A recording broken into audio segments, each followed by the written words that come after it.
From the crossroads of the Ozarks, it's PID Radio. Welcome. I'm Derek Gilbert. I am Sharon Gilbert, and we're delighted you've chosen to join us once again for this crazy whirlwind tour around stories that have caught our interest today. Those of you who are brand new to PID Radio, welcome. All are welcome, so to speak, and not in that, sort of movie way. But we welcome all of you, especially in the name of Christ. If you are wondering what the PID stands for, it's peering into darkness, because we look at the supernatural things going on behind the big headlines. But before we get to any of that, please download our app. Yes, that gets you all of our content, video and audio, and the archives. Some Country of the classic, yes, country and Western.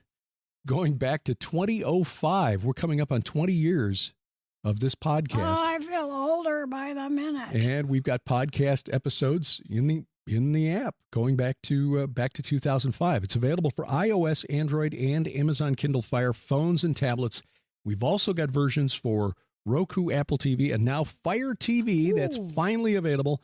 So if you've got a smart TV or a set-top box, please install the app to your big screen for the video content. But big screen, small screen. Yeah, but the mobile version has a neat feature with messaging where you can join in the conversations and ask questions of us. And each week we do our best to answer one or two questions per program. Because honestly, my answers in particular take more than my one little finger typing on a phone screen want to do. So I like answering them this way. The other thing is, if you download the app, you can binge on all sorts of stuff. You can spend weeks. You'll get lost in the archives. We'll never see you again. Take snacks when you go, because we want to let you know that this weekend's PID Radio and tomorrow's fellowship, Gilbert House Fellowship, will be the last new ones, perhaps for the rest of the year. And the reason we say that is because Derek goes in for his aneurysm surgery on the 8th of November. The recovery time from this is anywhere from 4 to 6 weeks. It depends upon the person and exactly what has to be done. So we're giving Derek, just giving you heads up. It may be through the holidays. So we may not be back until January. Your birthday's in January. That is true. So maybe not until after your birthday. Or maybe come back to celebrate your birthday. Well, which, by the way, is on January 5th. In case you're wondering, it is January 5th. Well, yeah, so we really don't. We don't aspire to taking that much time off, because Derek and I are both, even though we call ourselves slugs, we really love working for the Lord. We love looking and seeing what's going on and writing and recording podcasts, but he does need lots of downtime to fully recover. So we want him to fully recover. And those of you who've been praying, thank you. Thank you. Amen to that. Amen. Yeah, we won't really know how the recovery's going until I get there. We'll update you on the app. Oh, yeah. We will post notes in the announcements from the Gilberts section. But please, when you're in there, jump in on the questions for Derek, questions for Sharon section, and each program has got its own little forum. Please. So, you'll get that at gilberthouse.org, gilberthouse.org/app. Well, do you know what I learned this morning? What's that? I have someone that I follow on X who is a very conservative gentleman who moved from the UK. His name is not Colin Robinson, but I always want to call him that. Calvin Robinson. Yes. He moved from the UK to Michigan, believe it or not. He is a pastor. He was a vicar over in the C of E, but a very conservative branch that had sort of started its own less liberal Church of England. And he finally just had enough of England, the way that country is going. Yeah. He's over here and he's warning, he's sounding the bell that it's going to go that way here. And I'm thinking, Calvin, you may be leaving the U.S. soon if we don't get things straightened out. But he was posting about a holiday that's celebrated over in the U.K., even in the Church of England. It's got a long history. It's called All Souls Day. And many of you may know what we're talking about, but I've learned a little bit about it this morning. Well, that's very interesting. Again, the Halloween was just a couple of days ago, and that's followed by All Saints Day. But I was not really familiar with All Souls Day. This sort of Halloween, which is All Hallows Eve. Samhain. Yep. Yep. Yeah.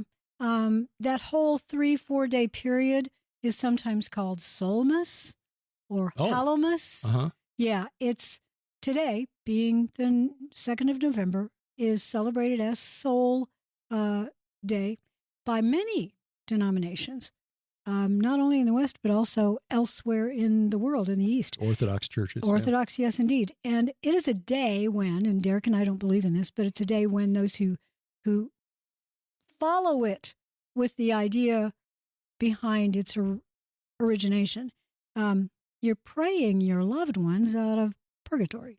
Yeah, that's not a thing. That's not a thing. Purgatory's not biblical. No. Now, let me tell you what I discovered this morning. I talked to Derek about it this morning, so he's not going to be shocked. But the way you celebrate All Souls Day, historically, going back centuries, is that you go from door to door. This is going to sound very familiar. And many times it's children who go door to door, sometimes in disguise. And they will carry, and I'm not joking, carved out, hollowed out turnips with a little candle inside. Nice to know turnips are good for something. Yeah, finally. They're hollowed out and they have a light inside, a little candle. And the child would carry them from house to house. Now, it wasn't like today where there were street lights all over the place. It was dark. Sure. So they were going from house to house singing songs for the souls, singing for souls, singing soothing music, bringing the light that represented the soul in purgatory. Oh. So they would arrive at your home, and prior to this day, you would have, if you were a wonderful woman in the home, you would bake lots and lots of soul cakes. Oh, okay. And you would provide libation to go along with it, a drink of some kind, perhaps, apple cider. But it would be made from things that you just harvested or you had plenty of. So the cakes would be made from the grains that you just harvested, be it rye or whatever, and then you would put in yeast or just let the natural yeast fermentation, or you would put in beer of some kind or ale to ferment it, and then you would put in dried raisins or currants, or you would put in nuts of various kinds. Even if you had to go out and forage to make this relatively small cake, so 3 inches across maybe, and then you would mark the top with a cross to represent Christ. Now, if you have been following our work for a while, read our books, or been listening to us, then all of this is ringing a bell. It should anyway, yeah.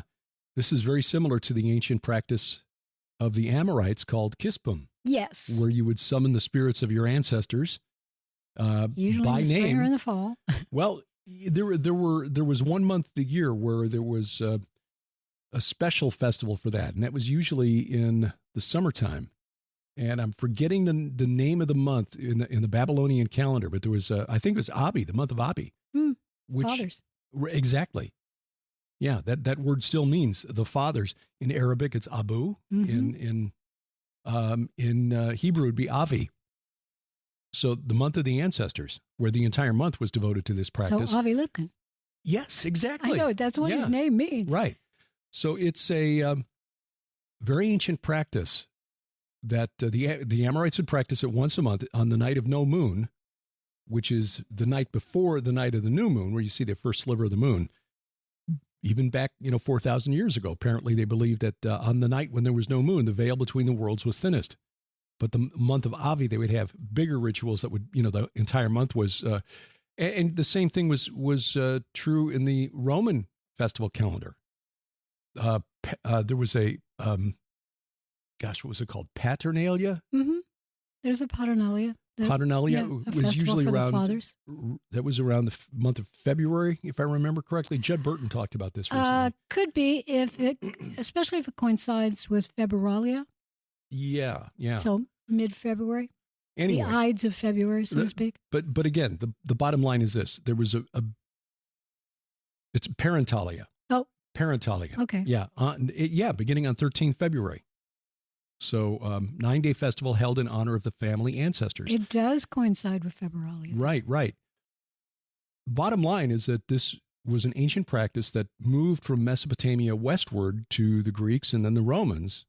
This idea that you had to summon your ancestors by name and then hold a ritual feast at which they were fed, in air quotes, because the dead don't actually feed on anything, but they would be served bread. In the kispum ritual of the Amorites, they would be served bread. This is what the teraphim were used for, the little household gods that Jacob's wife Rachel stole from her father Laban. You'd use the little statues to smear bread on the faces, and that was how you fed your ancestors. Then you pour out a drink offering. And if you didn't have those, you couldn't do it, and your ancestors got mad, and they came back to haunt you. Exactly. That's the story. We don't believe that, but no. That's what was believed back then. Right. And this practice of summoning the ancestors to a ritual meal continued in the early Christian church. We wrote in our book Veneration, and this was a surprise stumbling across this bit of research, that archaeologists have discovered that was the reason the earliest Christian churches in Rome, after Emperor Constantine in the early 4th century, legalized the Christian faith. After he became emperor, the Battle of the Milvian Bridge, where he saw the flaming cross in the sky and heard a voice saying, "In this sign conquer." At least that was the story he told. Yeah. That the earliest churches in Rome were built in cemeteries so that the Christians could continue the practice. So 2 centuries later, Augustine said, we really shouldn't be doing this, but because they won't stop, let's Christianize the practice and say that, hey, the saints can intercede for us.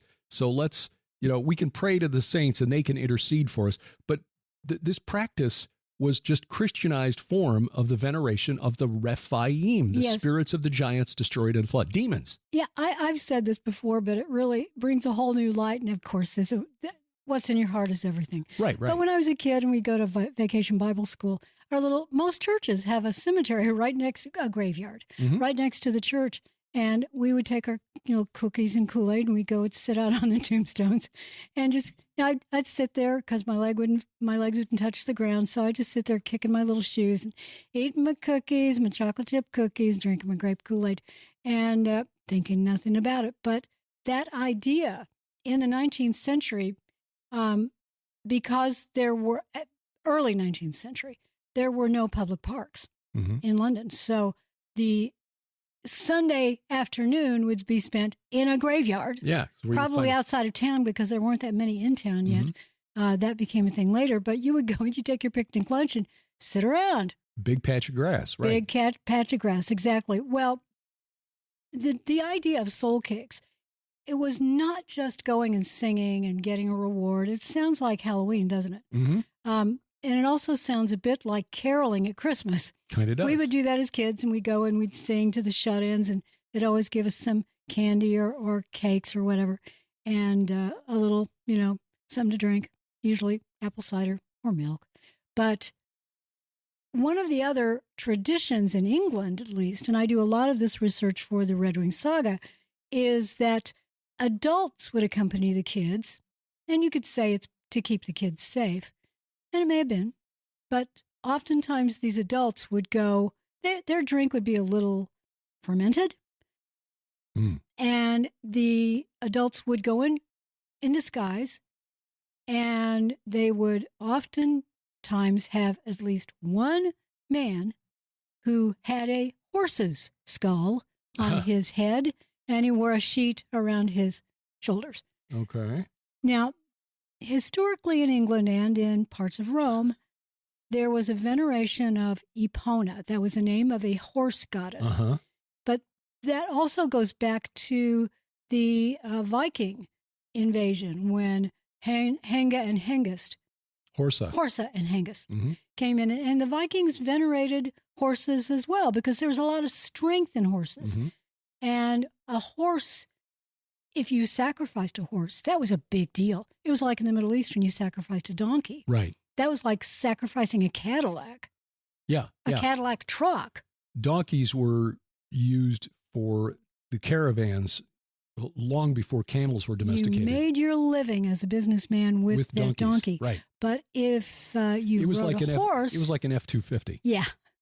Yeah, very much like Econoline. If you had horses, it probably meant that you were way upper class and you were a warrior, because a horse was a machine of war, especially in parts. Right. They wouldn't be like thoroughbreds. These would be big horses that could take long journeys, either just walking between battle to battle, but also bringing some bulk to the matter. If you've ever seen the airs above the ground from the Lipizzaner stallions, those are more modern versions of that ancient idea of a horse tank, so to speak. But these horses not only come charging at you, they'll kick you right off the field without blinking an eye. But yes, this idea of wearing a horse skull was invoking some sort of deity. There is some creepy stuff about this day. Yeah, we start looking at it and thinking about, okay, why do we do that? What's the reasons behind it? And this may not be in your mind, and probably wasn't. And it's what's in your heart. Sure, yeah. You cannot accidentally worship a pagan deity. Exactly. So this idea that just because you put up a Christmas tree, you're suddenly worshiping Baal or Nimrod or something, that's silly. God knows what's in your heart. But the origins of these rituals, it's like when you start kind of turning over those leaves, it's like, oh, well, maybe if that's what the origin here, maybe we should do something different. Do you know, speaking of the teraphim and worshiping through these rituals, this morning, one of the stories that I shared not only on my Telegram channel, which is the Armored Sheep. Thanks, by the way, to everyone who's been watching the Armored Sheep and commenting and letting me know. Oh, yes. That really means a lot to me. Really makes my heart happy. But square pegs unite. Amen. But there's an archaeological dig taking place at what is believed to be Avel Beit Ma'akah. And you see a reference to that location in the Bible. It's way north in Israel. And the discovery of a head that the archaeologists believe had a body. And it could be that the head broke off, or it could be that it was put on various bodies. Don't know. But the head, it's really interesting. This probably ritualistic artifact, a teraphim of some kind, or a terapha, probably is the singular, or tarif. Tarif, yeah. That it has almost Egyptian-looking lines to its got black hair. Yeah, I've seen it. And has a hood of some kind on. And the hood has various colors. So this was probably mass-produced in a mold and then painted. Yeah, it could be. In fact, I can put a little picture of this with the show notes so that people can see it. It's a famous discovery that's found because it's really remarkable. But this was from the biblical period, so this is not prehistoric or anything like that. No, I don't know if it's Egyptian, because the hair is. I'm not saying it's Egyptian, but that's the quickest way that I can describe what it looks like. Sure. Yes. Dated to the 9th century BC, which would be roughly the time of Ahab and Jezebel. Yeah. Yep. We were at Avel Beth Ma'akah. We didn't go up the tell because it's a pretty big hill, but we were at the base of it, and we took some video that will be in the forthcoming video, which has been forthcoming for a while now. I know that we have actually asked a friend to take care of this, and the friend has just had a new baby. No, this is the different one. This is not the one that he's working on, because he's working on the Solidarity mission. This is the Valley of the Shadow of Death video. Oh, yes, sorry. Yeah. Well, maybe while you're recovering, honey, and you don't have anything to do. Anyway, the site, as you say, was one of the northernmost spots in ancient Israel. It was roughly on the border, but yeah, it shows up at a key point in the time of David, 11th century BC or 10th century BC, where he was chasing down or sent Yoav, his general, his commander-in-chief, to chase down a rebel who had fled from him and fled to this city. And a woman said, "Are you going to destroy a city who is a mother in Israel?" And they throw the rebel, whose name I forget, down from the walls. And Yoav, in the Bible, looks like Joab. Yeah. It's the same name as Job, the patriarch, but it's the same name as Yoav Gallant, the current defense minister of Israel. That's the name, Yoav. Joab, Yoav is how you pronounce it. Yoav spells his phonetically, Yoav. Yeah, or at least that's how it's anglicized. Yeah. So, yeah, it's a very interesting site. But that discovery, that little head, if that was one of the teraphim, could be the representation of one of the kings. Well, that's what the article seemed to think, that it was one of the kings. But also, if you read down in the article, you'll see that other opinions are that it's actually part of a ritualistic statue. Okay, yeah. And it could actually be a king and used as a ritualistic statue. But your description of Egyptian, I'm looking at this from the Armstrong Institute of Biblical Archaeology, so named for Herbert W. Armstrong, whose Worldwide Church of God had some theological issues. But they loved archaeology. But they're archaeology stuff, and they've got a current magazine out archaeology magazine that they make available. You can download the PDFs for free, which is real nice because their articles are well researched. But they, in the article about this head, says that the long hairdo, beard, and skin color fits the classic Egyptian depiction of peoples from the Near East. This is how they depicted what they called the sand dwellers. Which may mean that it was actually part of a trade. Could that be, there were Egyptians who came to the area and they made these and sold them, and they figured that's what they looked like. I don't know. But yeah, I think I love archaeology. And speaking of archaeology, before we forget, the Spring Israel tour has been rescheduled for October of next year. The exact dates are still being determined. It depends partly on, we want to make sure we're past the high holy days, but also want to make sure it's a date when all of the leaders can go. Derek and I, we've picked out dates. We can go. Well, the rest of you, if you can't go, well, too bad. No, we're going to try to accommodate everybody. Right. So likely after the high holy days in Israel next October, but we'll have firm dates as soon as we can confirm those with Lipkin Tours. Yeah, it was getting to that point ahead of the spring dates that if you didn't have your airlines, especially domestic airlines going to New York, already done, you needed to book those. And Brenda, who works with Lipkin Tours, had sent out an email. We saw that and thought, we need to make a decision here. And then Etty sent us an email and said, are you going to change your dates? Yeah. And looking at the number of people who'd signed up, it was clear that the ongoing conflict was keeping people from signing up, which we understand because things are still pretty kinetic there. Even though Yoav Gallant said this past week that Hezbollah's supply of rockets and missiles is down to about 20% of what it was pre-war, but they're still lobbing dozens of them into Israel on a daily basis. And the IDF has taken, and the ground forces have taken out quite a number of, I should say the IAF and the ground forces have taken out some of the rocket launchers. So those are more expensive to replace. I just lob, diseased cattle at us or something. But it was in particular one that had been launching rockets at Haifa, and that had been going on for a long time. However, in fact, as we're recording this, the coast between the border and Haifa. I know. It clearly there are other launchers out there. Also going on in Israel at this time is that the United States has told the administration of Israel that Iran plans to have yet another try sometime in the next 48 hours. Well, this was 24 hours ago that came out. Right. This reportedly, New York Times reported this on Thursday, that Ayatollah Ali Khamenei made that decision this past Monday after getting reports on how much damage the Israeli airstrike actually inflicted.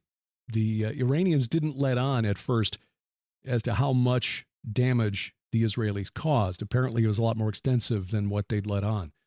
They really degraded Iran's air defenses, or anti-aircraft defenses, let me put it that way, so that the S-300 missile launchers that the Russians had provided, anti-aircraft missiles, apparently pretty much destroyed. A major port seriously damaged.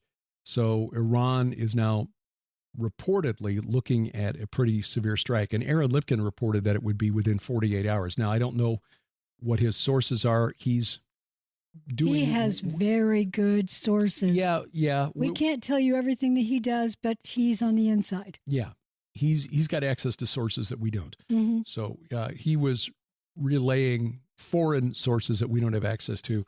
So we're praying for the peace of Jerusalem today, especially because absolutely. And again, as we're looking at this, the so far app that I've got, which is that TZOFAR, right, sounds an alert every time a red alert, which is a missile, rocket, aircraft alert, goes off. Sounds like chauffeur, doesn't it? It does. That's what it is. Yeah, they just spell it differently. Don't they know? Again, the whole coast between Haifa up to the Lebanese border is under red alert as we're recording this about 9:30 a.m. Central Time here in the U.S., but other sites in the Central Galilee areas in the north, like Kiryat Shimona, again, is under a red alert. Central Galilee, Upper Galilee. So within the last 3 hours, there have been literally dozens of red alerts for communities between the Mediterranean coast and the Central and Upper Galilee. What do you say we take a break, and when we come back, we can talk more about what's going on in the Middle East, in particular, why Khomeini might be choosing to do this now. Sounds like a plan, and also just a few words about the upcoming election. Mm-hmm. Yeah, that's ahead on PID Radio.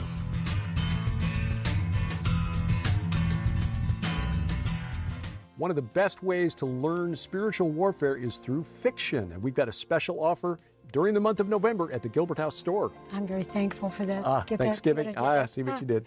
And it is the first 2 books of the Laodicea Chronicles, along with book 2.5, perhaps, The God Conspiracy, because in that, Derek uses some of my characters. So the first 2 books of the Laodicea Chronicles, Sharon's first novel, Winds of Evil, and a book that suddenly became a lot more relevant in the last few years, The Armageddon Strain. It's very relevant. H5N1 is right in there. Mm-hmm. And The God Conspiracy builds on the Armageddon Strain. You'll find some of the characters shared back and forth. But the bottom line is this. We face principalities and powers. We write about those in these novels, and you get all 3 books plus the Best of Sci Friday Volume 2 for just $45. This is more than $80 value, just $45 plus shipping and handling right now at gilberthouse.org/store.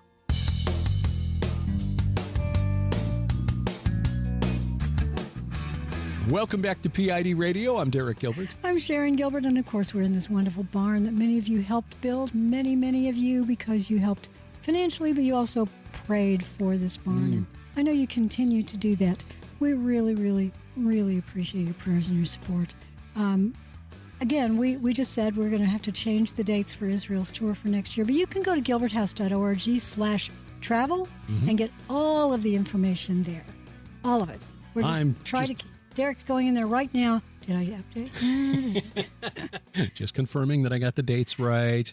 Travel with the Gilberts. There we go. Oh, yeah. Please note new dates. Due to the war. Yes, okay. There you go. Also, while you're at gilberthouse.org, go to /store, and you'll see that we've got specials every month. The November special is 3 novels, Armageddon Strain, Winds of Evil, and The God Conspiracy, plus a Sci Friday DVD for free. Actually, it's a 2 DVD set. It's crazy talk. Yeah. Crazy talk. It is an $85 value, but you only pay $45. So plus $40 off. Yeah. Yeah. Shipping and handling, we do have to charge. Sorry about that, but we don't get to do any of this for free. We've got supplies we have to buy. We have to pay for our software, which is not cheap. So, but because you guys are so good, we are coming out ahead. Yeah, thank you. And we truly appreciate that. Also, again, our new book, the Gates of Hell. I was having this cycle through the file cabinet in my brain. Yeah. Oh, no. Oh, there it is.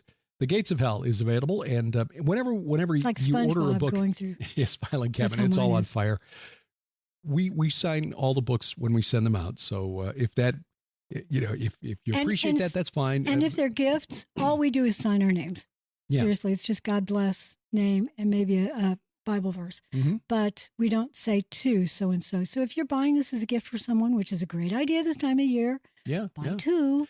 And the brand new book, Destination Earth, is now in the library, now in the store. Be adding that to the store today. That just arrived in the warehouse yesterday. This is a book on the The UFO UAP phenomenon, co-authored with Allie Anderson and Donna Howell. Oh, wonderful. I watched I only watched part of it because, frankly, I got really bored after about 1.5 episodes. It's a Netflix documentary series that is about a New York abduction event. Mm-hmm. And whether or not it seems to be tracking that they're going to debunk it by the end. But I talked with Vicki Joy Anderson. I sent her a note and I asked her if she'd seen it. And I said, it looks to me like they're going to debunk it. And I said, this really bothers me. And she said, it really bothers her too, because there are true experiencers. And if you are of the mindset that this can only fit my paradigm, that these are aliens from other planets, and that is it. Mm-hmm. Well, they present as aliens from other planets, but this is really a demonic attack. And it takes a lot of different forms. And people genuinely are terrified, especially kids. Mm-hmm. Kids see things that look like ghosts or spirits or hat men, or, they take a lot of different shadowy shapes in their bedrooms. And this is Vicki Joy Anderson's, this is her ministry. Mm-hmm. And that's why I sent her a note. So support her. We've got her book in our store. Yeah, they only come out at night. Which Mm-hmm. is highly recommended. If you have kids or grandkids, especially kids that are starting to say things like, there's this monster in my room at night or whatever, Mm-hmm. be ready to give them the answers. Right. Yeah, or if this is something that you've dealt with, because this afflicts adults too. Yep. And Vicki, she works with experiencers, people who are victims of this. Mm-hmm. Experiencers is the sort of, the alien abduction crowd. They call it that, but I think you're victims. Yeah. You're assault victims from the fallen realm. Exactly. And the documentary, I've not watched it yet. I plan to, because I think this will be relevant for the discussion, because on Monday we're going to film Mm-hmm. programs about Destination Earth. And it seems that they do what skeptics often do. They pick really outrageous, easily debunked claims and then use that to claim that anyone who experiences anything like that is similarly delusional, ill, whatever. We saw that with the reactions to the experimental serum in 2020. Mm-hmm. If you raised any questions at all, valid questions about the lack of research behind it, you were suddenly lumped in with the wildest conspiracy theorists. Yep. That were easily debunked. So if you've seen the series, or if you're just curious about it, you can have this conversation on our app. Download the app and go into the conversation area. But we promised before the break that we were going to talk about Israel, and this gets into what you were just saying, that there are certain topics you're not allowed to discuss on social media. Mm-hmm. You're not allowed to, you and I can't say certain things on various platforms. That's why we like to have, if we have to edit something more than just maybe saying, okay, we won't say this word, Judd Burton's recent talk, for instance, we put the whole thing on the app and the edited version is on the different platforms. But in Mauritius, there was a censoring of all social media during the election because social media is dangerous to them. Well, we still, in the United States, we're coming up on election on Tuesday. Please go vote. Mauritius, by the way, is not voting until November 11th, and they're shut it down as of this past Friday. So I know. It's like a 2-week ban going up to their election. Yes, I know. And the reason I bring this up is because one of the stories, and I highly recommend, if you don't follow me on X, please do, because it's a great, I know people don't either love it or hate it, but you're free to say whatever you want to, which is why some people hate it. It's like they don't like what other people say. Well, that's called free speech. Yeah. There is a story that I shared on X, but I also shared it on my Telegram account, The Armored Sheep, and my Telegram channel, I should say, that we can put a link to our Telegram channel. It's in the notes every week. Oh, wonderful. Thank you.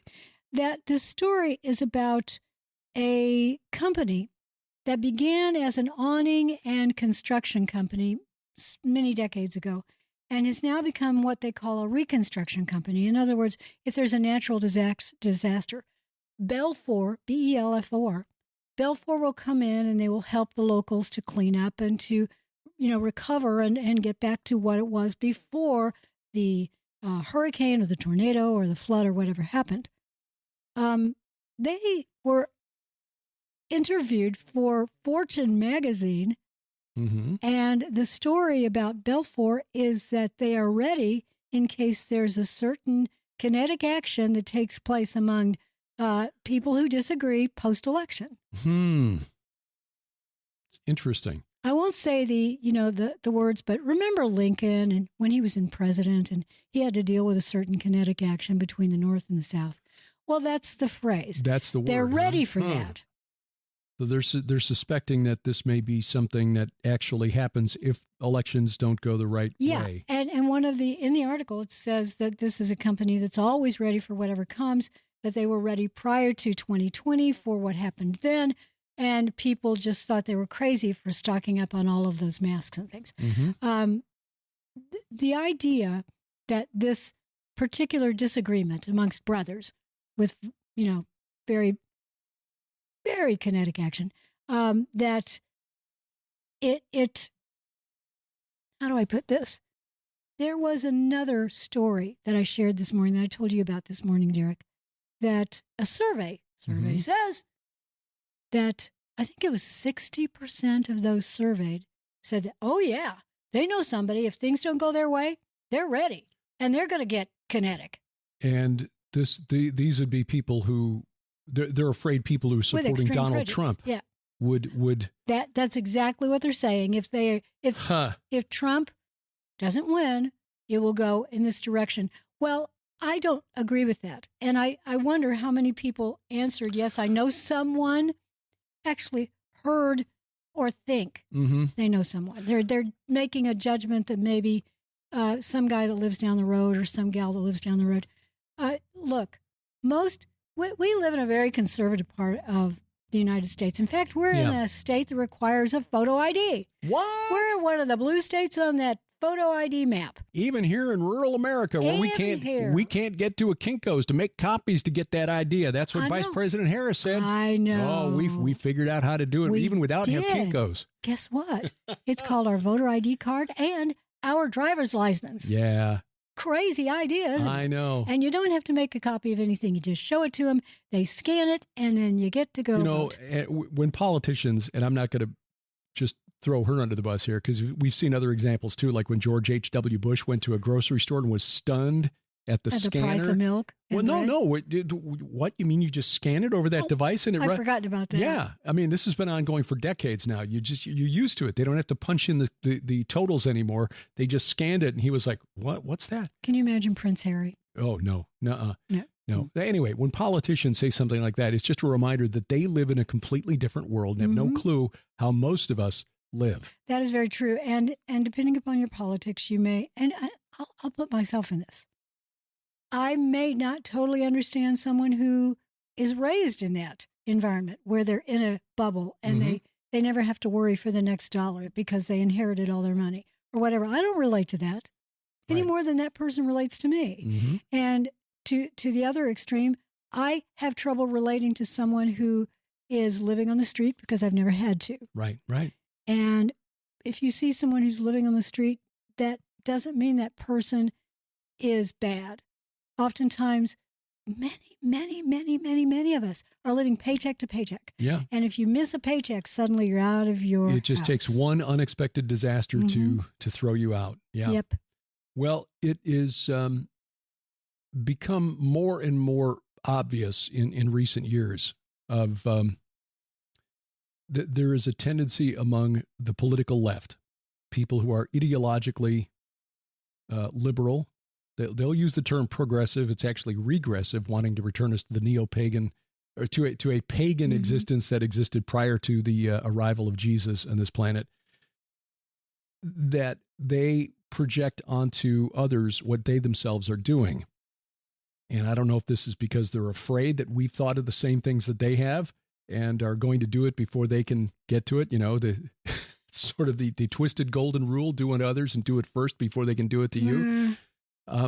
But I think it would be more likely for a repeat of what we saw on January 21st of 2017, when Trump won and suddenly cars were being set on fire in Washington, D.C. I think that may well be what happens. The iron law of projection. They're going to accuse you of what they are doing. May I just suggest that rather than government shutting down social media, that government encourage prayer on social media.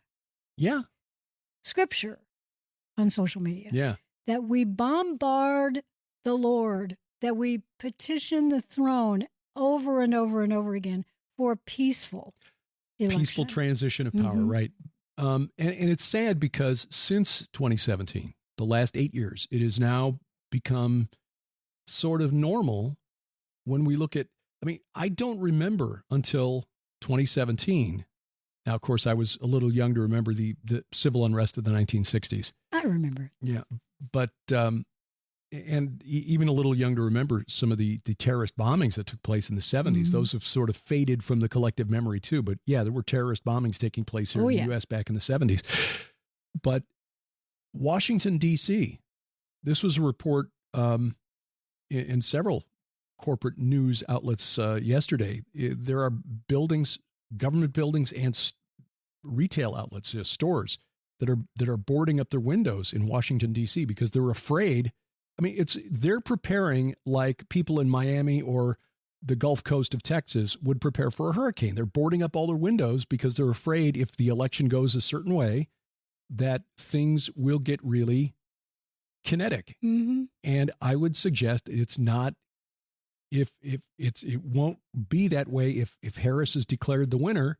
I think it'll be the other way around. Well, spiritually speaking, there may be several spirits on the fallen side that are trying to sit on that throne, if you want to put it that way, the throne of Washington, D.C., which you and I have written, especially you, written about how that throne is essentially a storm god throne. Yeah.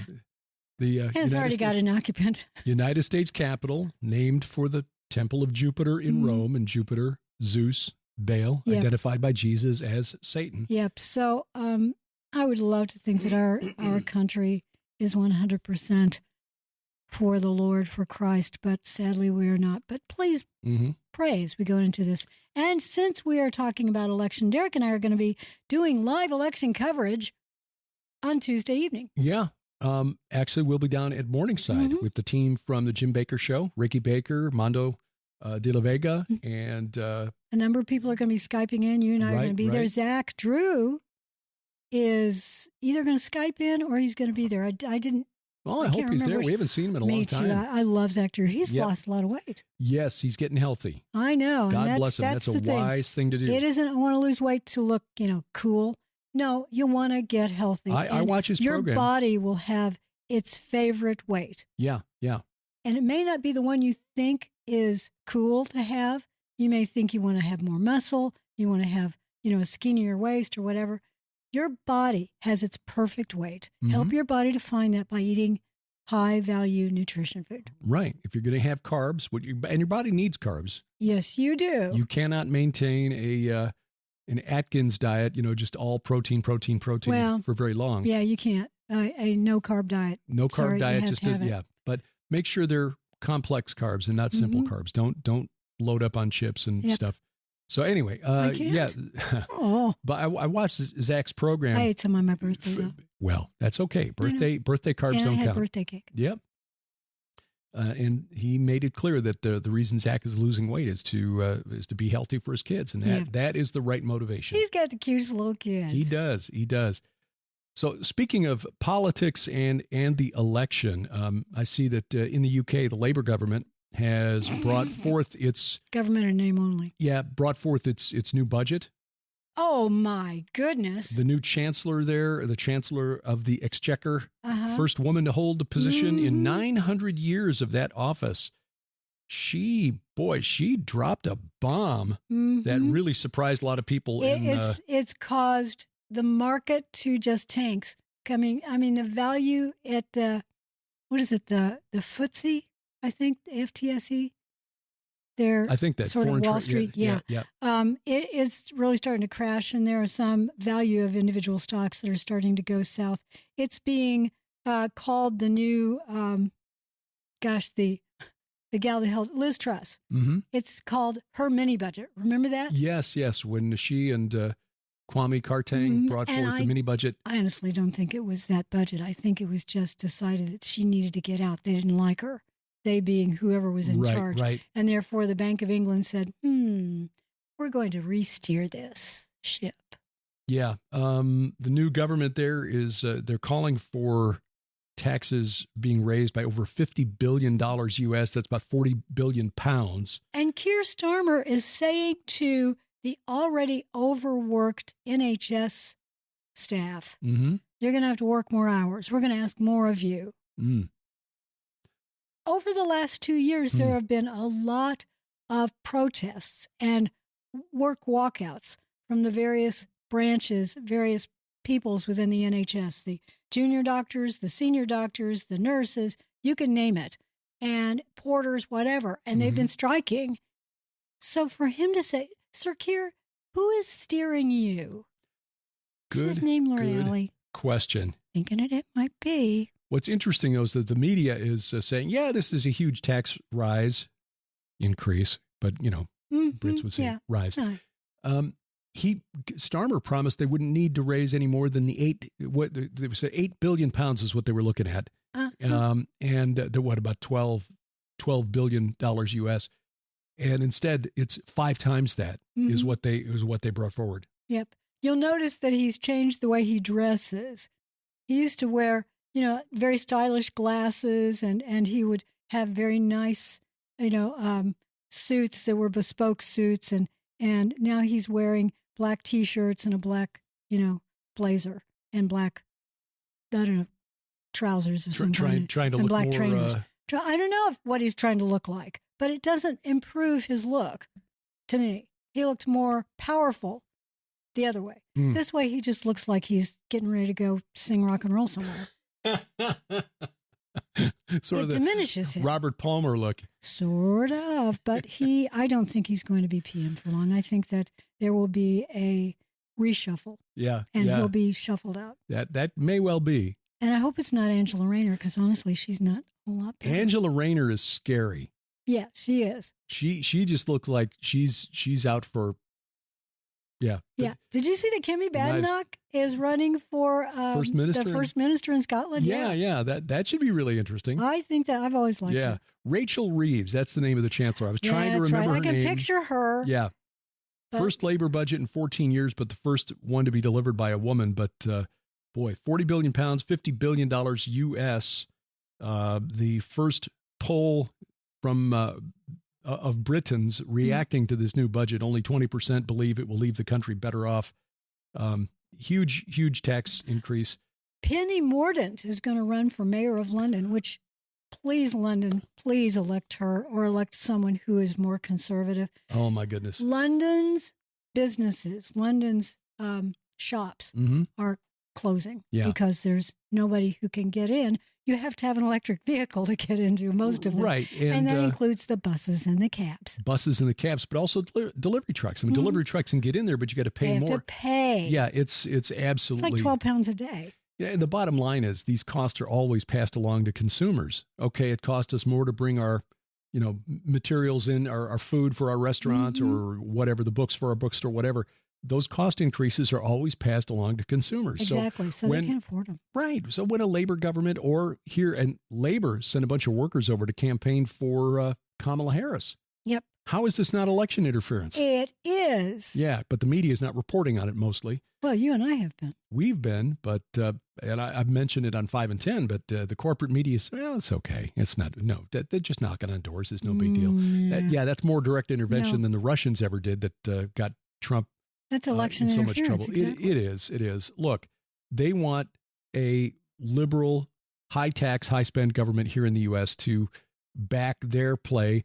Starmer and Labour government wants to reintegrate the UK into the European Union. Well, while the rest of the EU is falling apart. Another aspect of interference in doing things you're not supposed to be legally allowed to do, and that is Prince Harry, whom I mentioned earlier. Mm-hmm. I tend to follow what he does because I just don't know what's going on with Harry. But Prince Harry, if you're not following any of that, he left the royal family, supposedly, and he gave a speech to NATO's military committee, which seems redundant because NATO's military.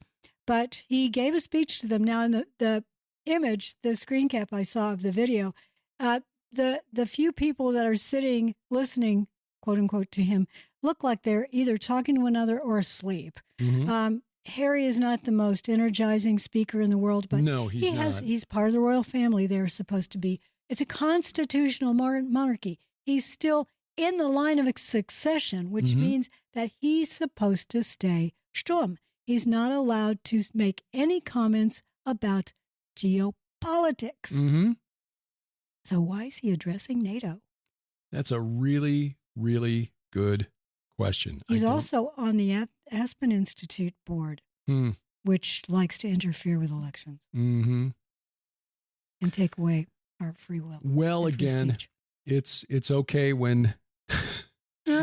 If you're politically left, that's fine. That's okay. If you're politically conservative, well, then they'll drop the F word. And yeah. I've once again been watching and reading about the Cambridge Five because eventually that's going to be in the Red Wing saga. But the sympathetic portrayals of these traitors mm-hmm. Is that, and you have one conversation where one of the individuals says, "Look, most of the world is asleep here in Europe.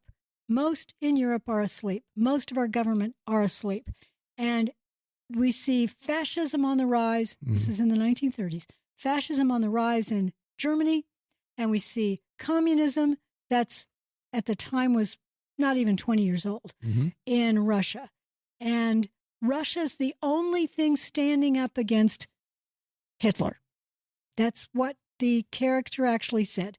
So the only way to stop Hitler is to be a communist. Mm-hmm. That's why many people espoused communism back in the day.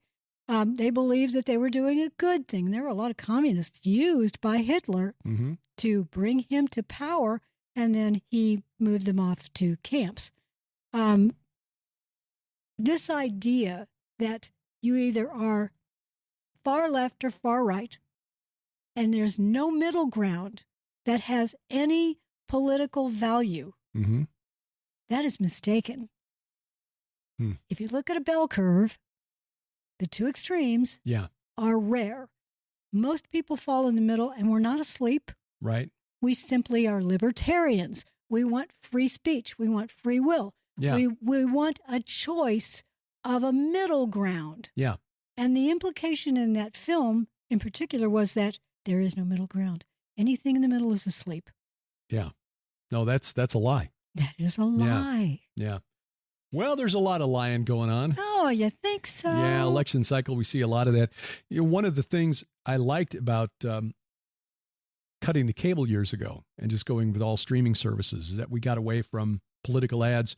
But now, since we have a number of YouTube channels we found that we like, we're getting bombarded with political ads on YouTube. And a lot of them are just flat out lying. Misinformation, disinformation, Yep. all over the place. Here in Missouri, we're getting hit with and this is something I will say. Proposition 3, Proposition 2. Those are the two that have got the most money behind them. Proposition 2 is to legalize sports betting. 7 of them. There's 7 of them. Yeah. 2 is sports betting, legalizing sports betting here, and they're promising it'll raise $100 million for schools. Like, wait a minute, that's based on a tax. Yeah. That you'll get from them, but there are all these deductions, so they don't pay any tax. Right, yeah, it's the same kind of thing. It's like, well, we got all these expenses and this and that and the other. Oh, we only made $1,000 profit for the whole year. So here's your dollar. Here's your dollar. So that's a lie. So instead of, the lottery was supposed to pay for our schools. The casino boats were supposed to pay for our schools. Take the money you would go gamble and give it to a school. Send it to your local school district. Or, hey, how about this? Fund a homeschooling co-op. How about that? Trump says he's going to give $10,000 tax break to homeschoolers. There you go. Mm-hmm. That's a reason to vote for him right there. Amen. Get your kids out of the propagandized schools. There's a really good report by Abigail Schreier, who's an investigative journalist and an author. She was the one 4 years ago who broke the story about how kids were being abused in schools and pushed into the gender industrial complex. Yeah. She's got a new article out on her Substack called The Kinderfada, showing how teachers' unions are conspiring to show teachers how they can teach kindergartners and first graders that Israel is bad, that Israel is the oppressor, they're the colonizers, they're oppressing the poor Palestinian Arabs. And, this is really, that is wicked. Yeah, that is really wicked. Is. We're going to need to go soon if we're going to answer a question because you have to take Grace to get her brand new medal today. Oh, yay. Yes, that very thing, the annual thing. One other quick thing I just want to toss out there in case people hadn't heard about this. You can find the story online. This is circling back to our discussion earlier of demonic oppression and possession. Tucker Carlson was interviewed. He's going to be featured in a forthcoming documentary. Director is a guy named Scooter Downey, who's done some other documentaries that are really cutting edge. And he talked in this video interview about how he was attacked by a demon in his bed and left with bloody scratches on both sides. This, he says, happened about 18 months ago. And he still has the marks on his, they're still visible. So, of course, he's now being pilloried by skeptics, just as you were when you made your comments, was about 3 years ago now. Went viral, yeah. I mean, the Red Tops in the UK had a lot of fun with it. Oh, I know. So Carlson is in the same boat now. And I think when things like this happen and people talk about it out loud, especially if you're a prominent person or if you got any kind of a media forum, there are those on the left who'll say, look at this, Rube, this. Yeah. And this is why people who are suffering from this sort of thing don't like to talk about it. They're terrified. Because they're afraid, I'll lose my family member, I'll lose my friends. Yep. They may call child services to protect my children. Well, you can talk about it on our app. We are here to listen. And again, Vicki Joy Anderson's book, They Only Come Out at Night. Yes. So anyway, but the fact that Tucker Carlson was willing to say this publicly, I pray opens the doors for others to say, hey, this is a real thing. We are living in the natural world, but this is just a subset of reality. Yeah, we can only see the natural world, but there is a supernatural world all around us. Yeah. Well, questions. Got a couple here. One from Wendy, who's asking, Sharon, do you have an autobiography? You're an excellent writer and teacher, just wondering. Oh, boy, if I only had time. I started one years ago. And in fact, I found it when I was going through my files recently. And I thought, well, that was a good start, but maybe one day. Brad. Thank you for asking. Brad asks, hi, Derek. After the Lord ascended into heaven, there was a 10-day gap before the Holy Spirit indwelt believers.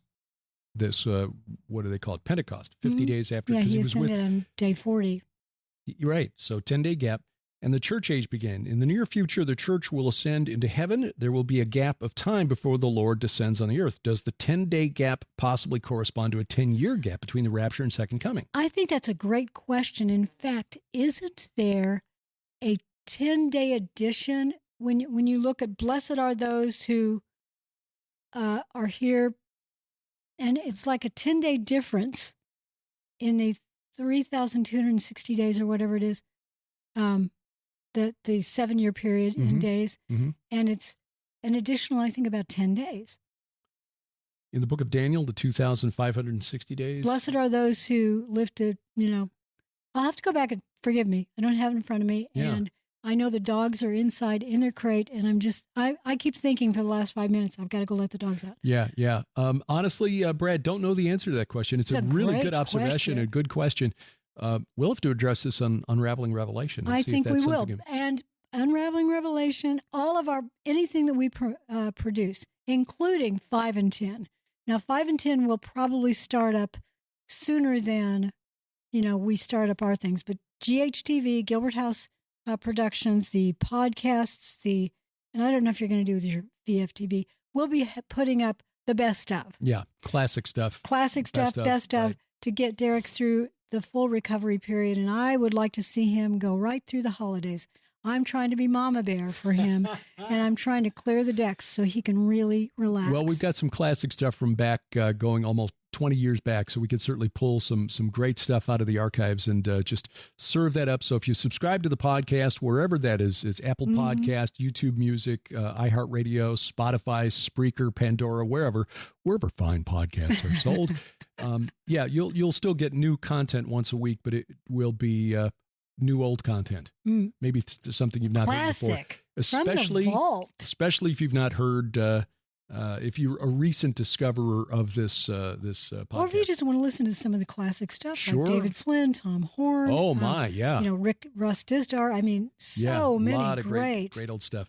So we will have a Gilbert House Fellowship tomorrow morning, and we will address another question there. Got a good one about archaeology. Oh, I love that. Well, tomorrow morning. Yep. And that'll be, of course, at gilberthouse.org or, again, wherever fine podcasts are sold. And it flipped over the, if you're subscribing on YouTube to the audio-only version or Gilbert House Fellowship on YouTube, we were having YouTube just pull the files directly in from the podcast host, the audio, and YouTube cut that off. They don't do that anymore. So now it's pulling it from the art. So if you're going through your podcast feed, you're noticing there's duplicate entries in there. That's why. It's just because I don't want to have to go back and delete stuff. So anyway. So pray for Derek, because forward, Derek does. You really do take all of this very seriously, and you work a lot of hours. A lot of hours. Yep. So it's why I'm trying to be mama bear. So please pray for Derek. Yep. Not sure what I'm going to do. Probably just sit down in front of the camera tonight for tomorrow's View from the Bunker. Maybe just some comments and observations on the upcoming election, because I was talking about elections and election tampering back in 2006. That sounds good. Yeah, but we'll have to kind of dance around that, because the last time I did that, YouTube 3 years later went back and pulled and just deleted that. Look, you'll figure something out, but I got dogs to take care of. Yep. You got a dog to take care of. Yep. And we know you guys are so good to us. Thank you. Amen. Until next time, I'm Derek Gilbert. I'm Sharon Gilbert, and for Grace and Glory, who are in the crate, and I'm going to go let them out. Let the dogs out. Whoa. Thank you. Whoa. We love you. Bye-bye, everybody. PID Radio is produced by Gilbert House and released under Creative Commons Attribution Non-Commercial No Derivatives 4.0 International License. Follow us online, Twitter @PID Radio, or the PID Radio page at Facebook. Join us each week for our online Bible study, the Gilbert House Fellowship, online at gilberthouse.org.